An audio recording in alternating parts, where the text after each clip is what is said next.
Unit 6 पढ़ रहे थे, लॉजिकल रीजनिंग, जिसमें हमने अभी तक inductive and deductive argument, argument क्या होता है, इन्फ्रेंस क्या होता है, ये सब हमने पढ़ा। अभी हम बात करते हैं इंडक्टिव डिडक्टिव आर्ग्यूमेंट में स्ट्रक्चर के बारे में, राइट। उससे पहले डिडक्टिव आर्ग्यूमेंट, जो कि हमने पढ़ा था कि deductive argument move from general to specific, right. What we study deductive argument moves from general to specific.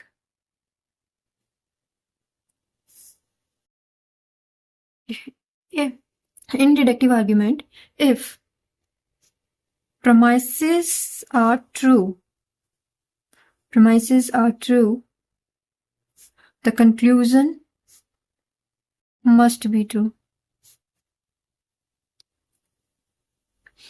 अगर premises दोनों true होंगे, premises 1, premises 2, ये दोनों true होते हैं, तो conclusion भी true ही होगा, ना कि false, right?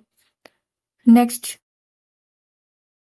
deductive argument में, in deductive argument we study about the validity of argument, or is this argument invalid, and we study sound argument and unsound. Invalid argument is also unsound, right? Let's take an example of deductive argument. All humans are mortal. Ram is a human. Therefore, Ram is mortal. सारे इंसान है, वो नाशवान है, मर जाएंगे। राम भी एक इंसान ही है, तो कंक्लूजन का निकाला कि राम भी नाशवान है, राम भी एक दिन मर जाएगा।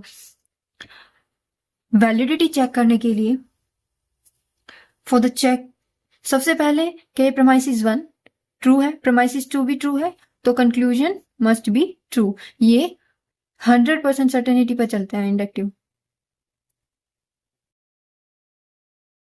राइट। तो इसको हम बोलेंगे कि ये जो एग्जांपल है वो ये डिडक्टिव आर्ग्यूमेंट का एग्जांपल है। क्या ये वैलिड है? क्या ये वैलिड है? सो हाउ कैन वी से this example is valid? So if the conclusion logically follow the premises, then we say conclusion is valid. And अगर वो PPC के फॉर्मेट को फॉलो करता है, 100% फॉलो करता है, तो वो क्या माना जाएगा? वैलिड माना जाएगा। ऑल ह्यूमन आर मॉर्टल, हम एक और इसको देख सकते हैं कि क्या वैलिड आर्ग्यूमेंट वेन डायग्राम बन रहा है, क्या वैलिड आर्ग्यूमेंट का वेन डायग्राम बनाया जा सकता है? अगर हाँ, तो वो वैलिड होगा। बना के देखते हैं। All human are mortal, all human are mortal, सारे के सारे ह्यूमन मॉर्टल है। राम इज ह्यूमन, राम क्या है? राम ह्यूमन है, तो राम भी मॉर्टल होगा। क्या इसका वेन डायग्राम बनाया जा रहा है? यस। तो इसको हम बोलेंगे कि ये एग्जाम्पल वैलिड है।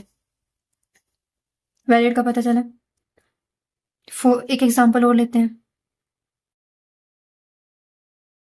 All birds have wing, sparrow is a bird, therefore sparrow has wings. सारे पंछी के पंख होते हैं। स्पैरो चिड़िया जो आजकल विलुप्त हो गई हैं, उनके भी वो क्या है? वो भी बर्ड्स है, तो स्पैरो हैज विंग, तो स्पैरो के भी विंग्स हैं। क्या ये वैलिड है? क्या ये स्ट्रक्चर को फॉलो करता है?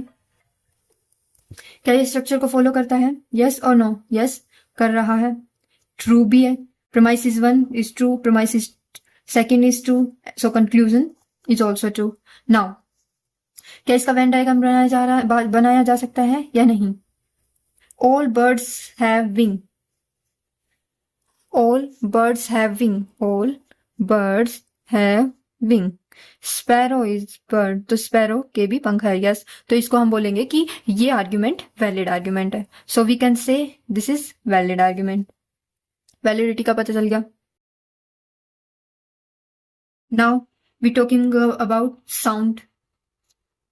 Next we talking about sound, कि किसी भी आर्ग्यूमेंट को साउंड कब बोलेंगे। अभी हमने ये पढ़ा all birds have wing, sparrow is a bird therefore sparrow has wing, कि पंक्षी और सभी पंक्षियों के पंख होते हैं, स्पैरो एक बर्ड है तो उसके भी पंख है। क्या ये रियल लाइफ में होता है? क्या सभी बर्ड्स के पंख होते हैं? बिल्कुल होते हैं। क्या वो स्पैरो पंक्षी है? क्या वो उड़ सकता है? बिल्कुल। तो हम इसको बोलेंगे कि ये आर्ग्यूमेंट साउंड है। क्यों? क्योंकि ये आर्ग्यूमेंट रियल लाइफ में ट्रू है, ये रियल लाइफ में ट्रू है, तो इसको बोलेंगे रियल आर्ग्यूमेंट, इसको साउंड बोलेंगे। Now we talking about inductive argument. So we know inductive argument move from specific to general. Like first thing. Second, conclusion is probable, right? Not certain. जैसे हमने deductive में पढ़ा था कि उसमें 100% सर्टेनिटी होती है, लेकिन इसमें प्रोबेबिलिटी पर डिपेंड करता है, प्रोबेबिलिटी से चलता है। इवेलुएट कैसे करेंगे? इवेलुएट करेंगे कि क्या इंडक्टिव आर्ग्यूमेंट स्ट्रॉन्ग है या फिर वो वीक है। स्ट्रॉन्ग के साथ साथ क्या वह कोजेंट है या अनकोजेंट है। वीक है तो वो अनकोजेंट ही होगा। अभी हमें डिडक्टिव आर्ग्यूमेंट में साउंड और साउंड पढ़ ले, सेम उसी तरीके से चलता है, बस इसमें प्रोबेबिलिटी पर डिपेंड करता है सब कुछ, सारा खेल, तो इजी होगा समझने में। So starting with the strong inductive argument. What is strong inductive argument?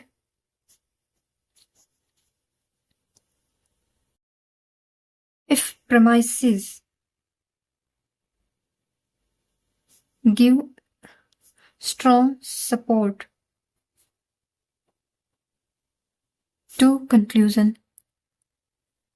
अगर 50% प्रोबेबिलिटी 50%, हम कह सकते हैं कि प्रोबेबिलिटी 50% से ज्यादा है प्रेमाइसिस के ट्रू होने की, तो वो स्ट्रॉन्ग प्रेमाइसिस माना जाएगा। For example, it has rain every afternoon this week, so it will probably rain this tomorrow, this afternoon। क्योंकि आफ्टरनून में बारिश हुई थी, पिछले एक सप्ताह से होती आ रही है, तो प्रोबेबिलिटी है कि आफ्टरनून क्या होगी, बारिश होगी, तो ये 50% से ज्यादा है, स्ट्रॉन्ग प्रोमाइसिस है, और कंक्लूजन भी स्ट्रॉन्ग आ रहा है, तो इसको बोलेंगे कि ये हमारा स्ट्रॉन्ग इंडक्टिव आर्ग्यूमेंट है। वीक इंडक्टिव आर्ग्यूमेंट कब बोलेंगे? when premises give little support to conclusion, we can say less than 50%, support दें, तो हम क्या बोलेंगे कि प्रोमाइसिस वीक है। एग्जाम्पल लेते हैं, let's take an example. I wore a blue shirt and passed, कि मैंने ब्लू शर्ट पहनी तो मैं एग्जाम में पास हो गया। सो उसने कंक्लूजन निकाला कि ब्लू शर्ट ब्रिंग सक्सेस, कि अगर ब्लू शर्ट पहनूंगा तो सक्सेस मिल जाएगी। जैसे कि हम होता नहीं है कि ये मेरा लकी पेन है, अगर मैं इससे लिखूंगा तो मेरे एग्जाम में अच्छे मार्क्स आएंगे, तो ये कौन सा तुक हो गया? नहीं, ऐसा नहीं होता, तो ये क्या माना जाएगा, वीक।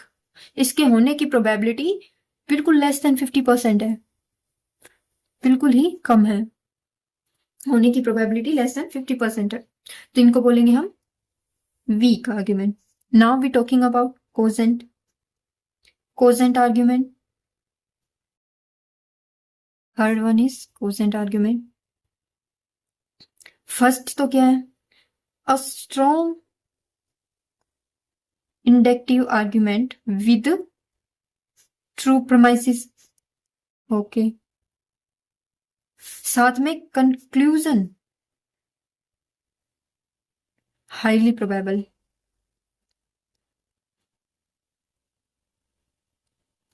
यानी कि strong plus true premises is called cogent. Let's an example, most student who study regular score good marks, right? Ria study regularly, so Ria will probably score good marks। क्या ये ट्रू है? क्या strong inductive argument है? Yes, strong inductive argument है। दोनों ही true है कि भाई रिया वर्क हार्ड भी कर रही है और वर्क हार्ड करने से अच्छे मार्क्स भी आते हैं। कंक्लूजन भी प्रोबेबिलिटी ज्यादा है कि अगर वो पढ़ेगी तो अच्छे मार्क्स लेके आएगी। तो ये हम इसको बोलेंगे कि ये कोजेंट है, कि ये कोजेंट आर्ग्यूमेंट है। Now talking about uncogent. Now we talking about uncogent argument.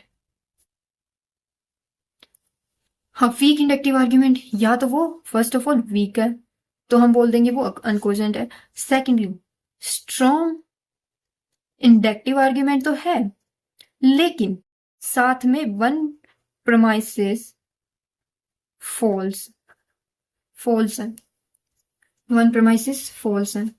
For example, week का अगर हम एग्जाम्पल दें तो माई फ्रेंड वो lucky shoes and pass the exam. Lucky shoes help everyone pass the exam, क्योंकि मेरे दोस्त ने, पहला क्या है, मेरे दोस्त ने लकी शूज पहने तो उसने क्या, वो एग्जाम में पास हो गया। दूसरा बोलता है कि लकी शूज सबकी हेल्प करता है एग्जाम पास करने में, तो कंक्लूजन क्या निकाला कि सबकी हेल्प करता है। माई फ्रेंड वोर शूज, तो वो क्या हुआ, वो पास हो गया एग्जाम में। तो कंक्लूजन क्या निकला कि अगर आप वो शूज पहनोगे तो एग्जाम में पास हो जाओगे। कोई कहीं दूर दूर तक इसका ट्रू होने की प्रोबेबिलिटी नहीं है, तो इसको बोलेंगे weak argument. Next one, false argument के बारे में। For example, all herbal medicine are 100% safe. ठीक है, this medicine is herbal, so probability क्या होगी, प्रोबेबिलिटी सेफ, सो प्रोबेबिलिटी क्या होगी, it is safe. All herbal medicine are 100% safe, ऐसा ट्रू हो सकता है? नहीं, ये फॉल्स एग्रीमेंट है, कुछ हानिकारक भी होती है। दिस मेडिसिन इज हर्बल, ठीक है, मेडिसिन हर्बल हो सकती है, लेकिन कंक्लूजन क्या निकाला, प्रोबेबिलिटी है कि वो सेफ है। हाँ है, प्रोबेबिलिटी है, लेकिन यहाँ पर एक प्रमाइसिस फॉल्स है, हर एक मेडिसिन सेफ नहीं होती। सो स्ट्रॉन्ग आर्ग्यूमेंट तो है, इंडक्टिव आर्ग्यूमेंट, लेकिन प्रमाइसिस गलत है, तो इसको हम बोलेंगे कि वो ऑनकोजेंट आर्ग्यूमेंट है। अगर इसको हम बनाए तो सबसे पहले हमने क्या पढ़ा था, कोजेंट आर्ग्यूमेंट। तो इसमें क्या होगा, ट्रू प्रमाइसिस, ट्रू क्या होगा, प्रमाइसिस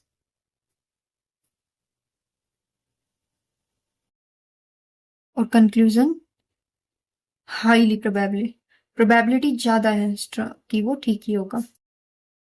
तो वो कोजेंट होगा, यानी कि स्ट्रॉन्ग प्लस ट्रू प्रेमाइसिस, तो उसको हम बोलेंगे कोजेंट। फिर हमने पढ़ा अनकोजेंट। अनकोजेंट में हमने क्या पढ़ा, या तो वो वीक ही हो जाएगा, दूसरा strong inductive argument but one और मोर फॉल्स प्रेमाइसिस, राइट। डिडक्टिव हमने हमने ये हो गया कोजेंट अनकोजेंट, स्ट्रॉन्ग कब बोलेंगे और वीक कब बोलेंगे। तो अगर हम स्ट्रॉन्ग की बात करें तो कंक्लूजन जो है वो हाईली प्रोबेबल, हाईली क्या है, प्रोबेबल है कि वो ट्रू होगा, और यहाँ पे वीक में लिटिल सपोर्ट है कि वो सही होगा, क्या कंक्लूजन।